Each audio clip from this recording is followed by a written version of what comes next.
기도에는 대원칙이 있습니다.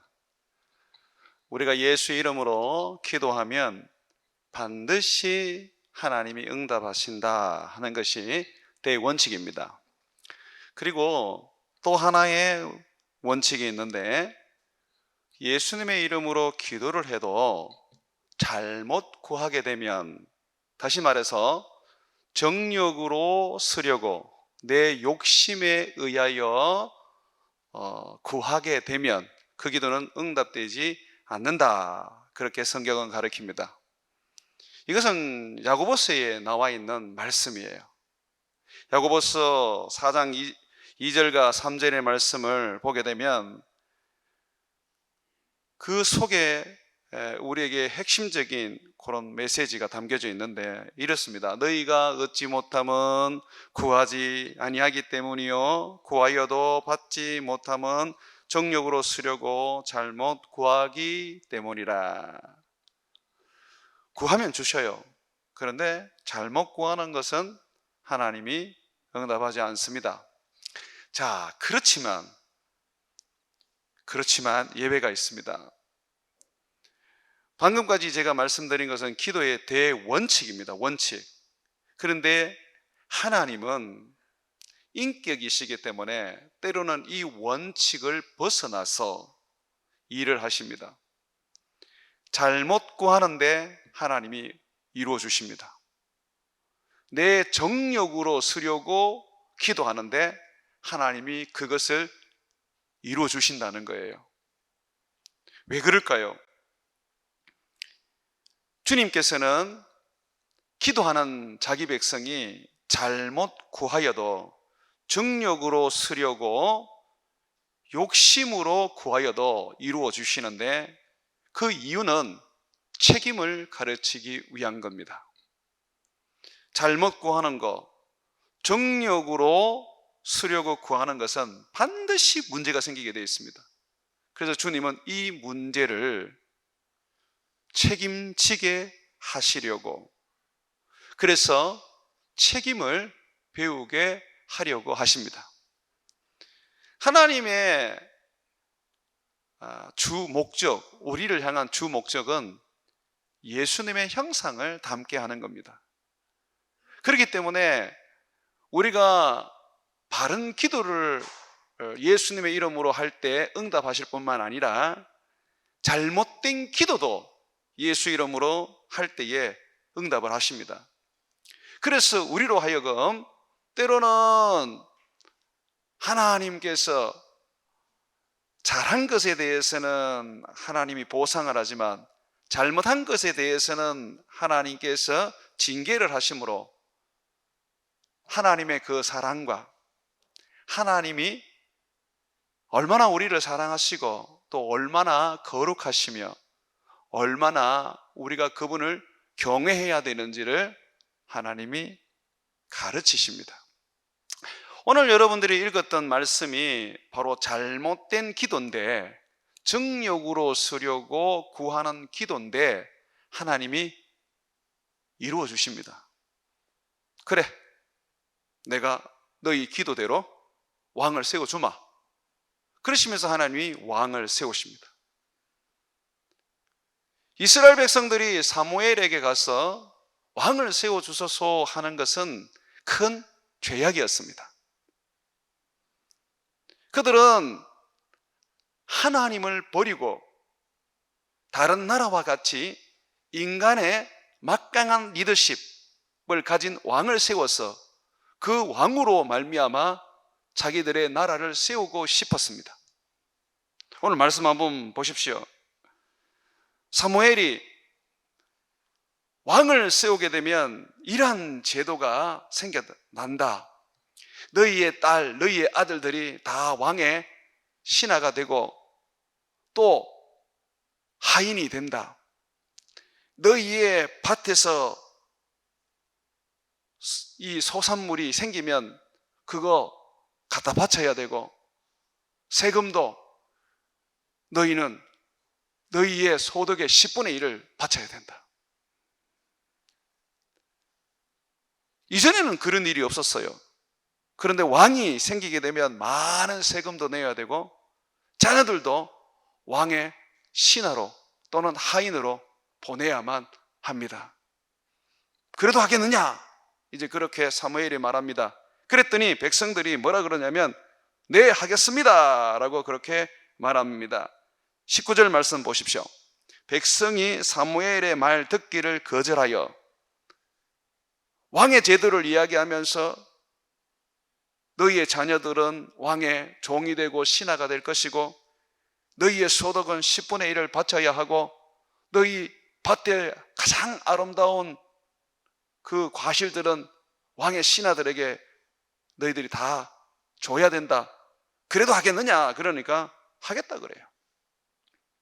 사무엘이 왕을 세우게 되면 문제가 생기는 것을 분명히 얘기하는데도 문제가 없답니다. 자기들은 괜찮다고 말합니다. 그래서 19절에 사무엘 말 듣기를 거절하고 이르되 아니로소이다. 우리가 그렇게 살겠습니다. 우리 자녀들 왕의 종으로 보낼 거고 11조 10분의 1 세금으로 바칠 거고 우리 밭에 좋은 그런 농작물들은 다 갖다 바치겠습니다. 그러면서 뭐라고 얘기하냐면 그들이 이렇게 얘기합니다. 우리도 우리의 왕이 있어야 하리니 우리도 다른 나라와 같이 되어 우리의 왕이 우리를 다스리며 우리 앞에 나가서 우리의 싸움을 싸워야 할 것이니라 하는지라. 이때까지 여호와 하나님께서 이스라엘 백성들을 앞서서 적들을 대적하여 싸워주시고 늘 승리하게 해주셨는데 이 이스라엘 백성들이 그 하나님을 잊어버리고 다른 나라와 같이 자기들을 위해서 싸움을 해줄 용사가 필요하다는 겁니다. 그래서 왕이 필요하다는 거예요. 다른 나라처럼 우리도 이제는 자기들을 보호해주고 자기들을 지켜주고 자기들을 위해서 싸움해줄 그런 리더, 왕을 달라고 말하는 것입니다.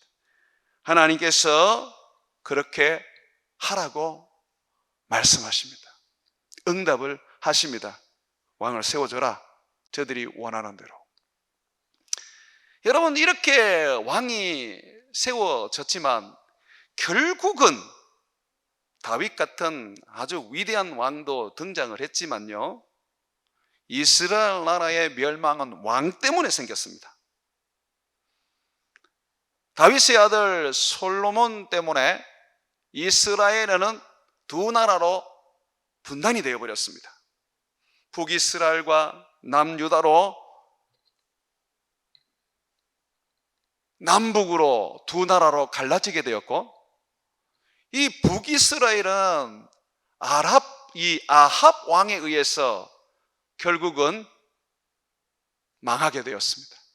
그래서 이 북이스라엘의 10지파는 온 세상으로 흩어져서 나그네 인생 되었고 나라 잃은 사람으로 살았습니다. 유다는 어떻습니까? 유다도 망하게 됩니다. 왕 때문에 망합니다. 무슨 왕 때문에 망합니까? 므낫셋이라는 왕 때문에 결국은 망합니다. 므낫셋 이후에 아주 다윗의 버금가는 뛰어난 그런 믿음의 왕이 등장해도 므낫셋의 죄가 워낙 컸기 때문에 하나님이 유다의 멸망을 그대로 진행하십니다. 뜻을 돌이키지 않습니다. 열왕기하 23장 25절과 26절을 보면 이렇게 말씀은 기록해 놓았습니다. 요시야 왕과 같이 마음을 다하여 뜻을 다하여 힘을 다하여 모세의 모든 율법을 따라 여호와께로 돌이킨 왕은 요시야 전에도 없었고, 다윗도 어찌 보면 요시야를 못 따라와요. 그렇죠? 요시야 전에도 없었고 후에도 그와 같은 자가 없었더라. 요시야가 얼마나 위대한 왕이었는지 모릅니다. 마음을 다하고 뜻을 다하고 힘을 다하여서 하나님을 사랑했던 위대한 인물이었습니다. 그런데도 불구하고 성경은 계속해서 말합니다. 그러나 여호와께서 유다를 향하여 내리신 그 크게 타오르는 진노를 돌이키지 아니하셨으니 이는 므낫세가 여호와를 경노케 한 그 모든 경로 때문이라. 아무리 위대한 왕이 등장해서 주님을 사랑하고 주님을 위하여 헌신을 해도 안 되는 거예요. 이 므낫세라는 이 왕 때문에 결국은 망하는 거예요. 이 므낫세도요, 처음에는 엄청난 죄악을 저질렀지만 나중에는 회개하고 돌이킵니다. 그래서 얼마나 하나님을 잘 섬겼는지 몰라요. 그래도 안 돼요.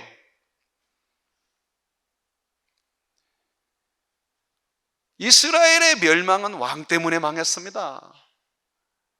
만약에 이스라엘 백성들이 왕을 세워달라고 하지 않았다면, 아니 왕을 세워달라고 했을지라도 하나님이 사무엘을 통해서 왕의 제도는 결국은 너희 자녀들을 다 신하로 삼고 종으로 삼고 너희의 소득과 소산물을 세금으로 다 징수를 하게 된다.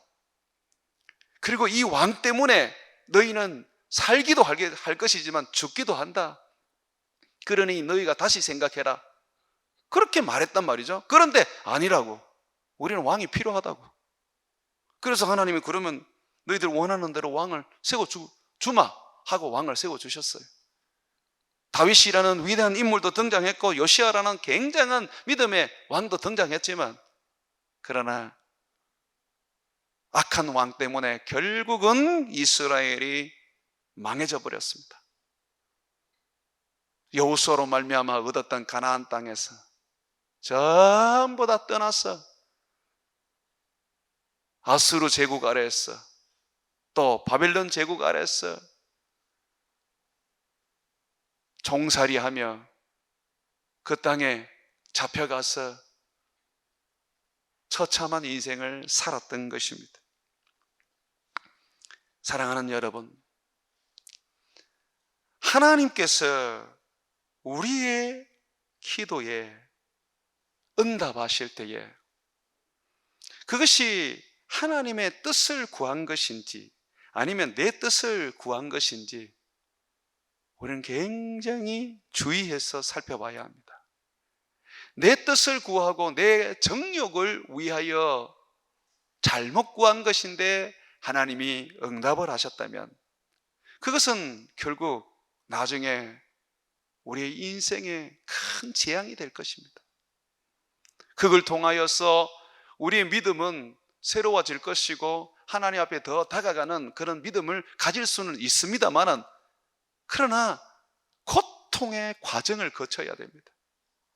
너무너무 괴롭고 힘겨운 과정을 거쳐야 합니다. 왜 그렇게 가야 합니까? 이집트에서 나오면 바로 가나안 땅으로 들어가면 안 됩니까? 꼭 광야 40년의 인생이 있어야 해요? 저는 광야 40년의 인생이 꼭 필요하다고 생각하지 않습니다. 내가 하나님의 뜻대로 살고 하나님의 뜻을 구했다면 그런 험악한 인생 안 살아도 됩니다. 돌아보면 우리들의 잘못된 기도가 정욕적이고 욕심적이고 내 뜻을 구한 기도가 결국은 나를 고통과 괴로움과 광야의 인생을 살게 만들었다는 것이죠. 하나님은 우리가 고집 피우시면 때로는 하나님께서 양보하십니다. 그 끝이 멸망인데도 불구하고 하나님은 양보하십니다.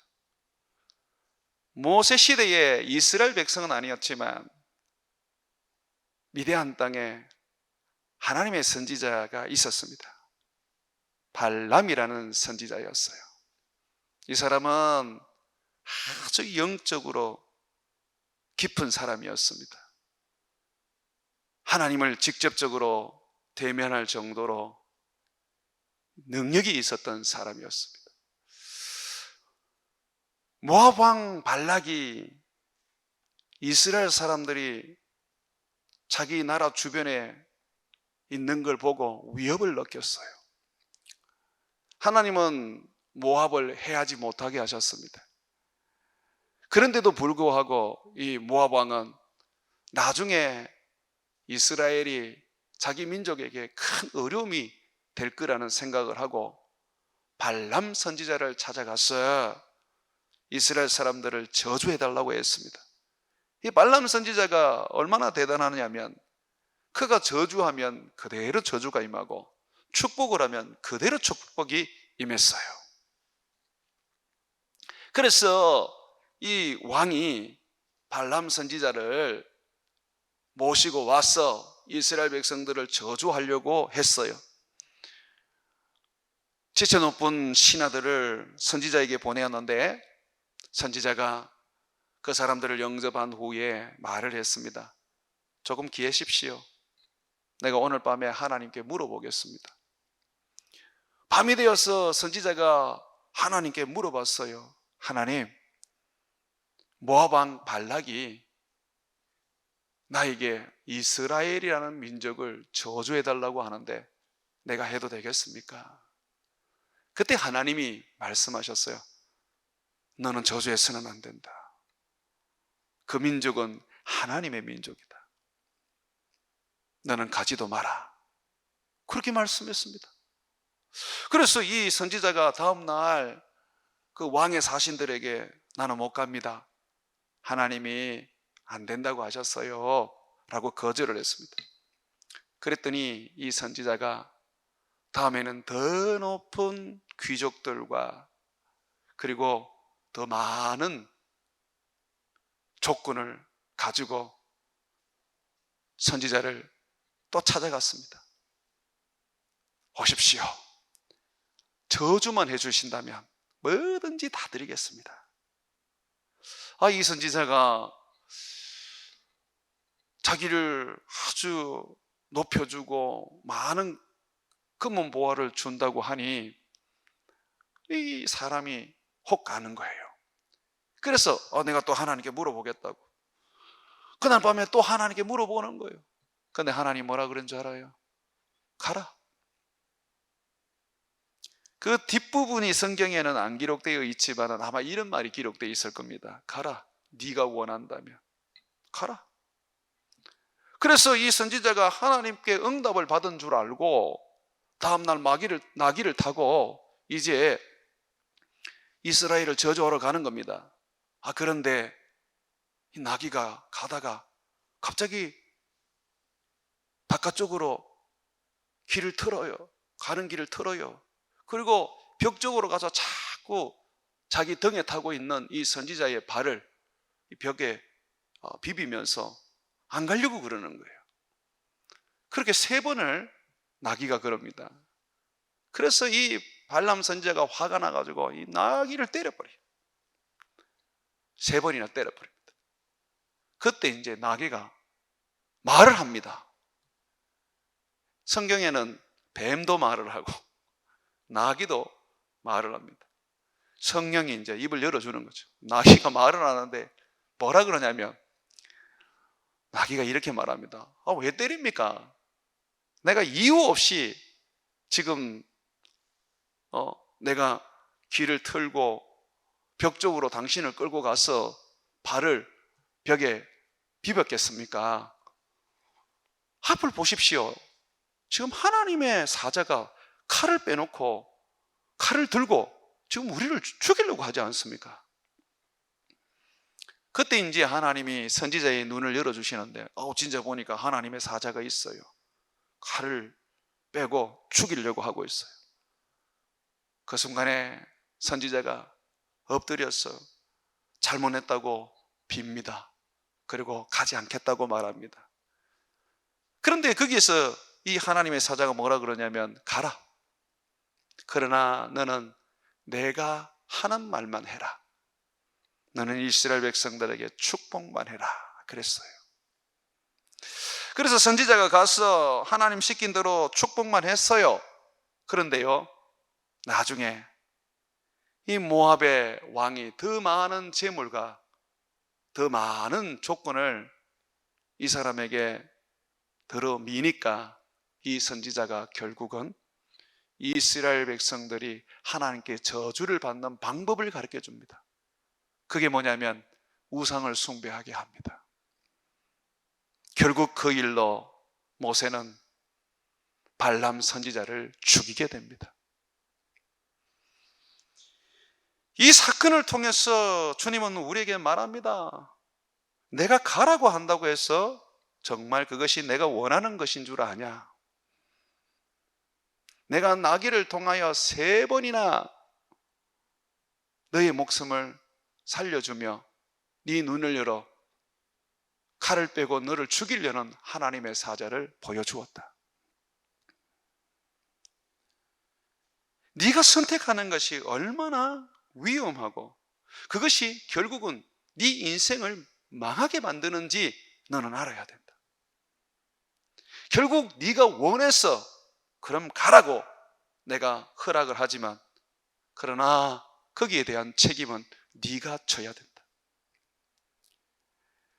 자기가 원해서 결혼해놓고 하나님한테 원망을 하는 사람이 많습니다. 자기가 원했잖아요. 예쁜 사람 달라 그래서 하나님 예쁜 사람 좋지 않습니까? 신앙은 없어도 돼요. 예쁜 사람 주세요. 그래, 그럼 네가 원한 대로 해라. 근데 예쁜 사람하고 살아보니 몇 년 살아보니까 그때부터는 막 힘이 들거든요. 신앙이 없으니까 얼마나 고통스러운지. 자기가 선택한 거 아닙니까? 지금까지 기도하면서 내가 원했는 거 아닙니까? 그래서 하나님이 그 원하는 대로 해줬지 않습니까? 근데 왜 원망하죠? 책임을 져야죠. 하나님 앞에 기도 드리는 것이 책임 없는 삶이 아닙니다. 하나님 앞에 기도하는 거 정말 조심해야 합니다. 내가 구하는 거 거기에 대해서 책임을 져야 하는 거예요. 그런데 우리는 그냥 막 쏟아냅니다. 그리고 난 다음에 나중에 그것 때문에 힘들고 어려우면 그거로 인하여 원망하죠.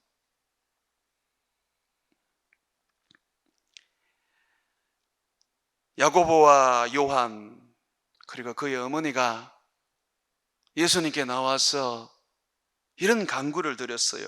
예수님, 당신이 영광 가운데 임하실 때 내 아들 중 하나는 당신의 좌편에, 하나는 당신의 우편에 앉게 해주십시오. 예수님께서 야고보의 어머니와 야고보와 요한이 간구하는 것을 들으면서 뭐라고 하시냐면 지금 너희들이 간구하는 건지 뭔 줄은 알고 지금 구하느냐? 그러면서 예수님이 이렇게 묻습니다. 내가 마시는 잔을 네가 마실 수 있고 내가 받는 세례를 네가 받을 수 있겠냐? 예수님이 마시는 잔, 예수님이 받는 세례는 십자가의 죽음, 고난을 말하는 거예요. 그런데 뭐라 그러냐면 아유 주님 우리가 할 수 있겠습니다. 우리는 능히 할 수 있습니다. 뭣도 모르고 할 수 있대요.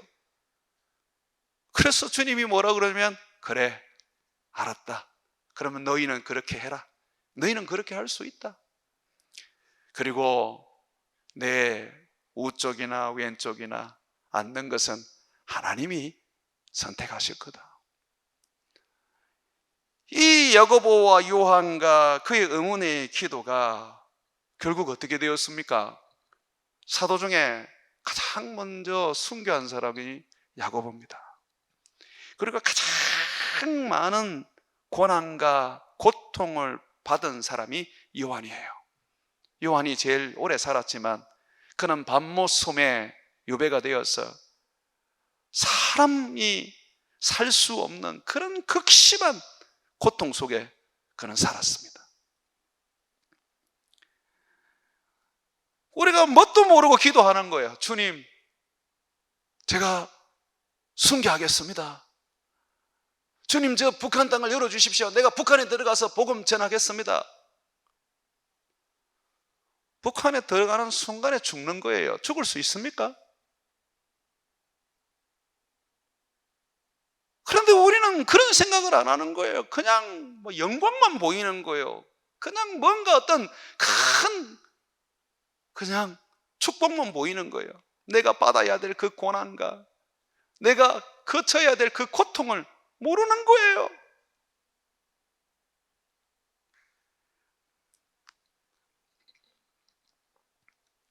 오늘날 많은 분들을 보면, 그리스도인들을 보면 비전은 큰데 그 비전을 이루기 위해서 받아야 할 그 고난과 고통이 뭔지는 모릅니다. 그리고 그 비전은 또한 큰데 헌신과 그리고 그 일을 섬기기 위한 책임이 없어요. 그냥 머리만 굴고요. 내가 앞으로 목사가 되어서 1000명, 10,000명, 내가 조용기 목사보다 더 위대한 종이 될 거야. 그런 비전만 있습니다. 그런데 그 길을 걸어가기 위해서 얼마나 많은 고난이 필요하고 얼마나 많은 고통을 받아야 하고 얼마나 많은 책임을 져야 하는지를 몰라요.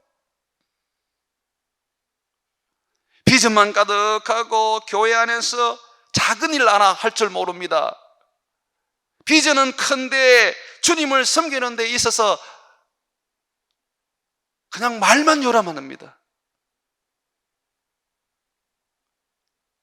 정말 내가 큰 비전을 가지고 주님 앞에 구한다면요, 그만한 비전을 이룰 수 있는 믿음, 헌신, 그리고 그것을 책임질 수 있는 책임감이 있어야 돼요.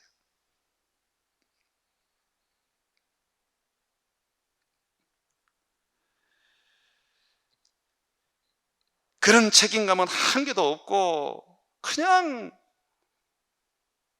좋은 자리, 높은 자리, 그것만 바라보고 있는 거죠. 바리새인들처럼 늘 존경받고 사람들에게 그냥 인사받고 그렇기 위해서 그냥 높은 자리로 올라가는 거예요. 예수님처럼 섬기고 자기 백성을 살리기 위하여 십자가에 죽어야 하는 그 헌신과 그 고난이 없는 거죠.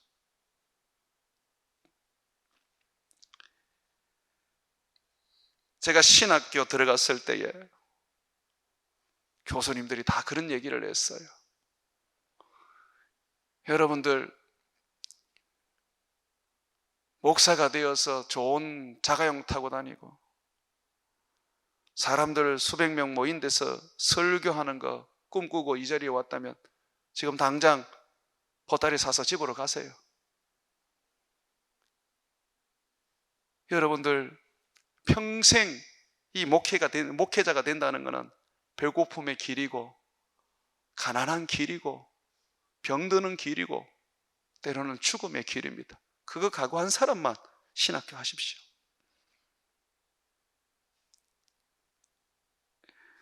요즘은 신학교 가면 젊은 사람들이 그런 얘기를 한대요.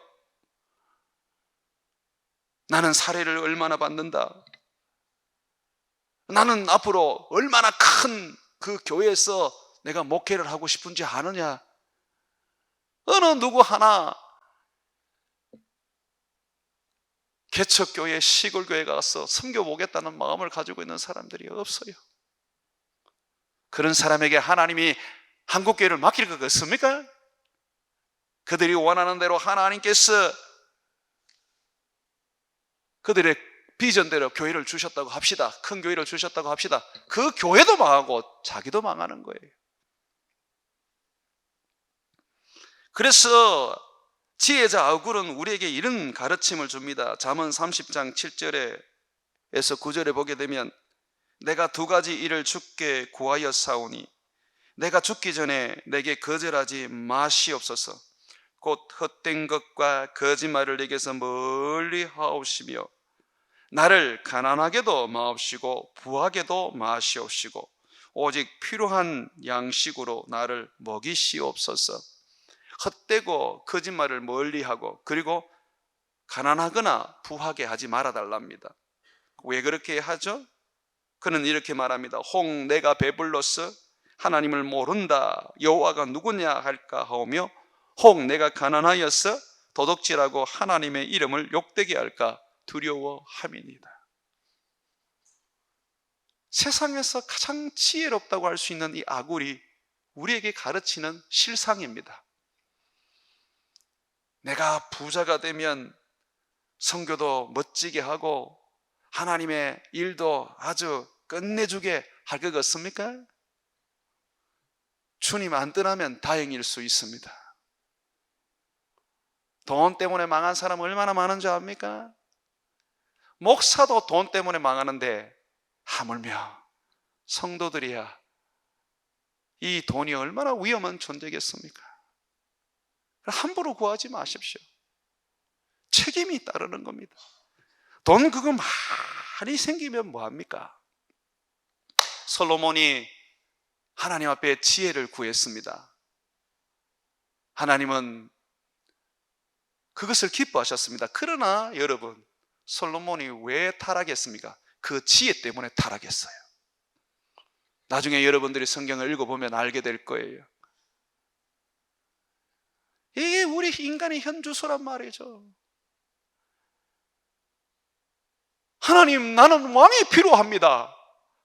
하나님, 나는 돈이 필요합니다. 하나님, 나는 권력이 필요합니다. 라고 하는데요, 이것이 결국은 우리를 망하게 만듭니다.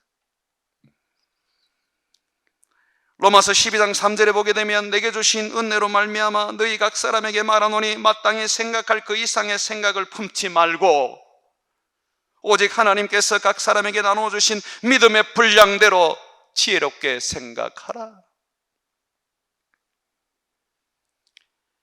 마땅히 생각할 그 이상을 품지 말라고 말합니다. 각 사람에게 나눠주신 그 믿음의 분량대로 지혜롭게 살아가는 겁니다. 주신 대로 감사하며 섬기며 사는 것입니다. 그런데 우리는 내게 주신 것에 대해서 감사할 줄 모르고 항상 불만합니다.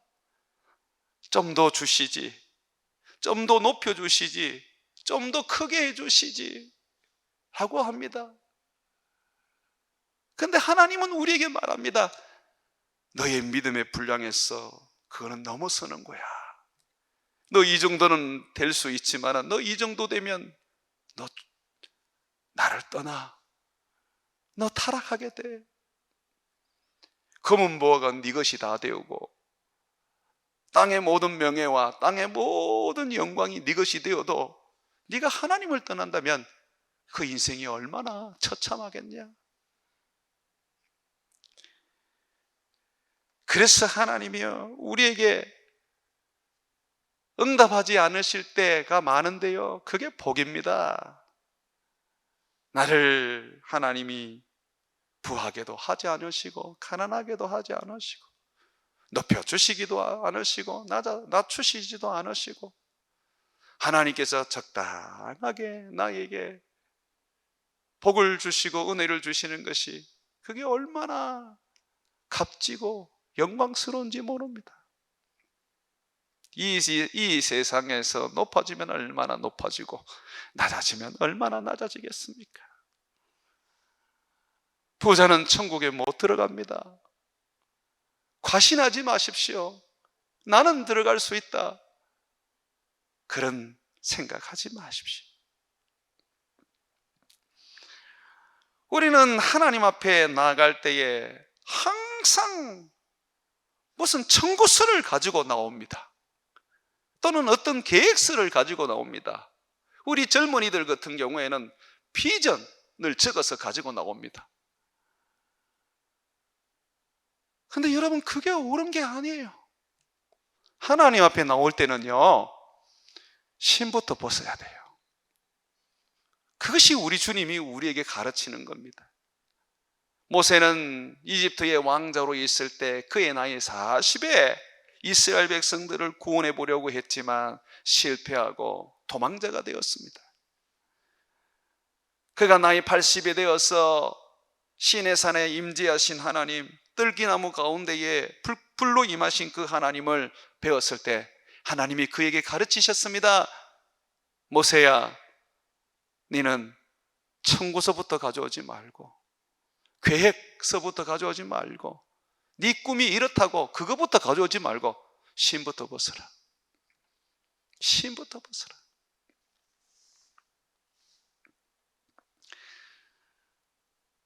여러분, 우리 교회의 각 부서를 섬기고 각 위원회를 섬기는 우리의 이 리더십들은요, 뭐든지 일을 할 때 종이에 뭔가 계획을 하는 것부터 하시면 안 돼요. 그게 여러분 순서가 틀린 겁니다. 하나님 앞에 나와서 신부터 벗으십시오. 신을 벗는다는 건 무슨 말이냐면 내가 주님의 종입니다. 주님 말씀하옵소서라는 겁니다.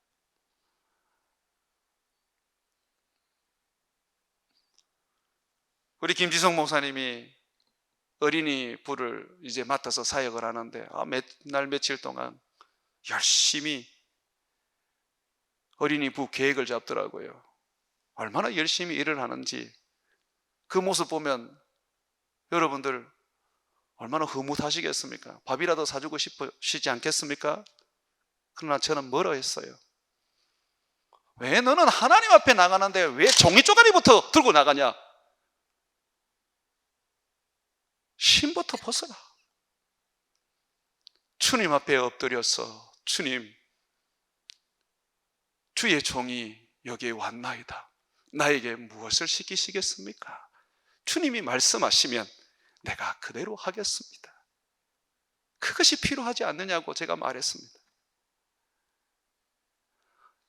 하나님은 일하시는 하나님이신데 그 일을 이루시는 하나님인데 우리는 하나님보다 지혜롭지도 못하고 하나님보다 능력도 없는데도 불구하고 마치 하나님보다 더 지혜로운 자처럼 내 계획과 내 비전과 내 꿈을 가지고 하나님 앞에 이루어 달라고 그럽니다. 얼마나 어리석은 짓입니까? 그냥 신을 벗으면 돼요. 그냥 주님 앞에 신 벗고 엎드리면 돼요. 그러면 우리 하나님이 말씀하십니다. 모세야, 신부터 벗어라. 그런 후에 말씀하십니다. 신을 벗으니까 너는 저기 이집트에서 부르짖는 내 백성을 구원해라. 내가 너에게 주는 비전이다. 하나님 앞에 뭔가를 들고 가는 게 아니라 그저 신부터 벗고 하나님 앞에 서면 하나님이 말씀을 주십니다. 너 이거 해라. 너 저거 해라. 너 이렇게 살면 된다.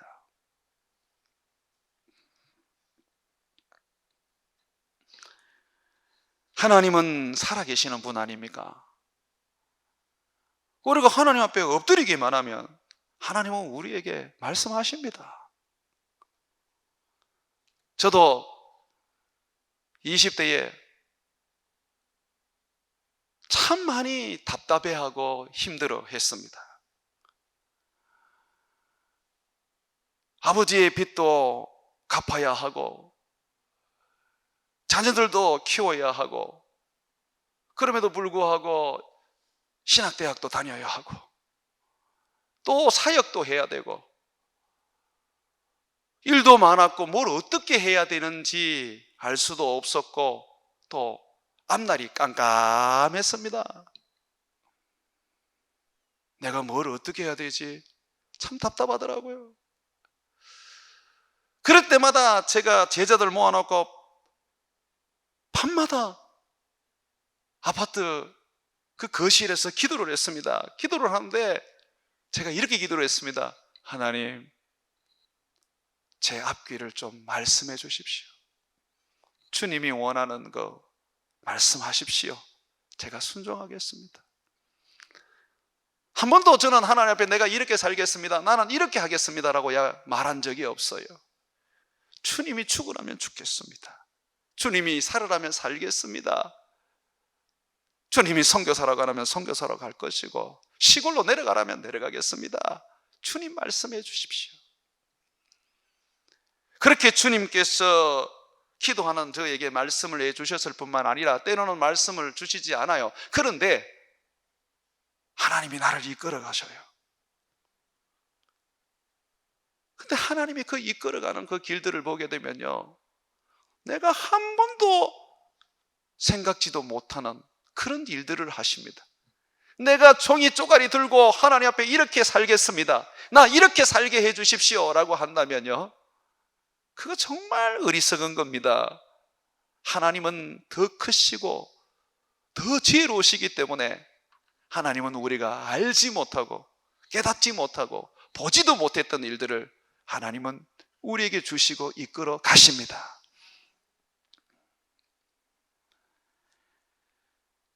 하나님 앞에 나와서 왕을 주십시오 라고 기도할 필요가 없습니다.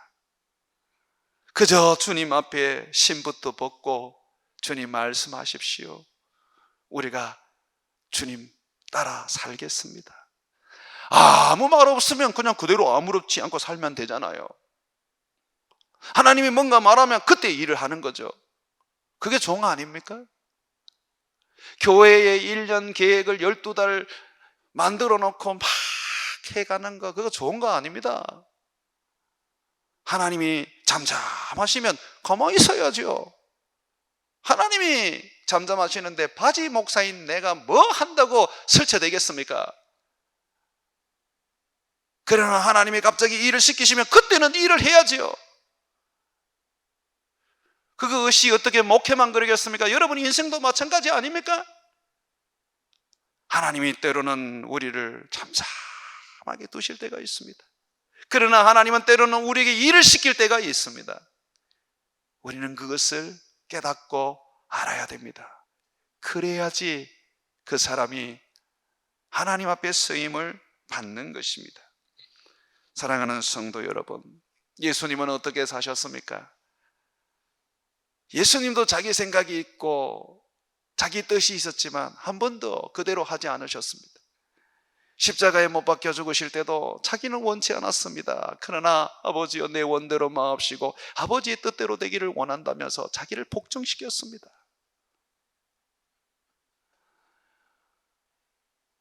하나님 앞에 나아가서 내가 이렇게 살겠습니다, 내가 이렇게 하겠습니다, 내가 이런 자가 되게 해주십시오 라고 하실 필요 없습니다. 그냥 아버지 앞에 신벗고 주여 주님 말씀하십시오, 제가 순종하겠습니다. 주님 이 길입니까? 제가 이 길 가겠습니다.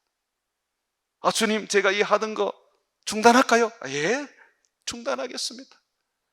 주님이 원하는 대로, 주님이 하라는 대로 하겠습니다. 여러분 그것이 성령을 따르는 거 아닙니까? 늘 성령을 따른다고 해놓고 성령과 동행한다 그래 놓고 보면 늘 성령을 끌고 다니고 있어요. 하나님은 말씀하십니다. 하나님께서는 사도행전에 보게 되면 바울이 다메섹에서 예수님 만나고 난 다음에 뭔가를 막 하려고 그럴 때에 하나님이 바울과 함께 하지 않았습니다. 바울이 막 그냥 모든 것들을 다 내려놓고 자기 고향에 내려가서 조용히 있을 때 하나님은 안디옥 교회를 세운 후에 바나바를 보내어서 바울을 데리고 오게 하셨습니다. 그리고 안디옥 교회를 한 2년 세운 후에 하나님이 말씀하십니다. 성경에 보면 성령이 말씀하십니다. 나를 위하여 바울과 바나바를 따로 세워라. 하나님은 선교를 보내시는 거예요. 바울은 하나님이 보내는 대로 선교를 갔습니다. 그런데요, 하나님은 이 바울을 이끌어 가시는데 그가 그렇게 아시아에서 복음을 전하고 싶어도 하나님은 그를 유럽으로 보내셨습니다. 바울이 얼마나 영적으로 깊은 사람이고 뛰어난 사람입니까? 그런데도 불구하고 늘 주님 앞에 복종하고 주님의 뜻을 따랐습니다.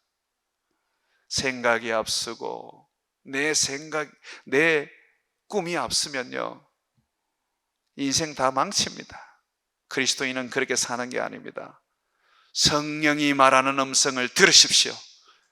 그가 우리에게 인도하시는 대로, 그가 우리에게 가르쳐 주시는 대로 아멘 주여 감사합니다 하고 가면 되는 거예요.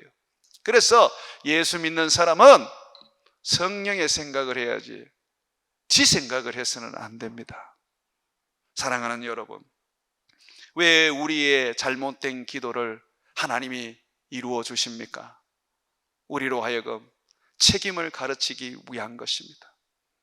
우리로 하여금 그 길이 얼마나 고통스럽고 괴롭고 그것이 망하는 인생인지 알게 하시기 위한 겁니다. 그러므로 하나님 앞에서 물으십시오. 하나님, 내가 어떻게 살까요? 내가 어떻게 할까요? 주님, 내가 어디로 갈까요? 내가 무엇으로 하나님을 영화롭게 할까요? 저를 살리겠습니까? 죽이시겠습니까? 자기 생각을 다 비우고 하나님의 음성을 듣고자 한다면 하나님은 우리를 이끌어 가십니다. 그런 사람은요, 책임을 질 게 없어요. 종이 무슨 책임이 있습니까? 하나님이 하락하면 하고 하지 마라 하면 안 하면 되는 건데, 종으로 사십시오. 주인으로 살려고 하지 말고. 사랑하는 여러분, 여러분의 원하는 기도가 응답되었다고 해서 기뻐하지 마십시오. 그것이 나중에 여러분에게는 무서운 어려움이 되고 재앙이 될 수도 있습니다. 하나님께 말씀을 듣고 하나님이 여러분들을 이끌어가는 대로 그저 따라가는 어린아이와 같은 믿음의 사람 되시기를 주의 이름으로 축원을 드립니다.